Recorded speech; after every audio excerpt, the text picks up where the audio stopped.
সংগ্রামী দলিল লেখকবৃন্দ এবং সাংবাদিক ভাইরা, আপনারা জানেন বাংলাদেশ দলিল লেখক সমিতি 7 দফা দাবি আদায়ের জন্য সারা বাংলাদেশে নিরলসভাবে কাজ চালিয়ে যাচ্ছে। আমরা গত 12 তারিখে মাননীয় আইনমন্ত্রী মহোদয়ের কাছে আমাদের 7 দফা দাবি আদায়ের জন্য একটি স্মারকলিপি পেশ করেছি।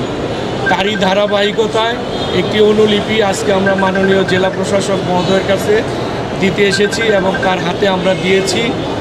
আমরা আসলে কথা বেশি বলতে চাই না, আমাদের বক্তব্য স্পষ্ট যে আমরা মাননীয় প্রধানমন্ত্রী যেখানে কর্মসংস্থান বৃদ্ধির জন্য কাজ করছে, তিনি ক্ষমতায় বসেই বলেছেন যে 2 কোটি মানুষের নতুন কর্মসংস্থান করবে, কিন্তু একটি কুচক্রী মহল সেই প্রচেষ্টাকে ব্যাহত করার জন্য দলিল লেখকদের পেশা থেকে পেশাচ্যুতি ঘটনার জন্য একটি ষড়যন্ত্রে লিপ্ত হয়েছে।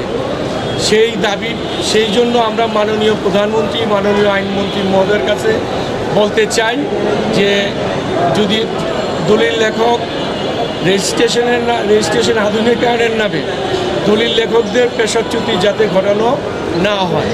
যে কোনো আধুনিকায়নের পক্ষে আমরা, কিন্তু এ পেশায় আমরা যে লক্ষাধিক দলিল লেখক তাদের সাথে সহকারী অন্যান্য মিলে 10 লক্ষ পরিবার জড়িত, এদের যেখানে 2 কোটি লোকের কর্মসংস্থানের ব্যবস্থা করার জন্য মাননীয় প্রধানমন্ত্রী নিরলসভাবে কাজ করে যাচ্ছেন, সেখানে একটি কুচক্রী মহল 10 লক্ষ লোক বেকার করার ষড়যন্ত্রে লিপ্ত। যদি এই কাজ অব্যাহত থাকে, আগামী 25 সেপ্টেম্বর জাতীয় প্রেস ক্লাবে আমাদের সমাবেশ আছে।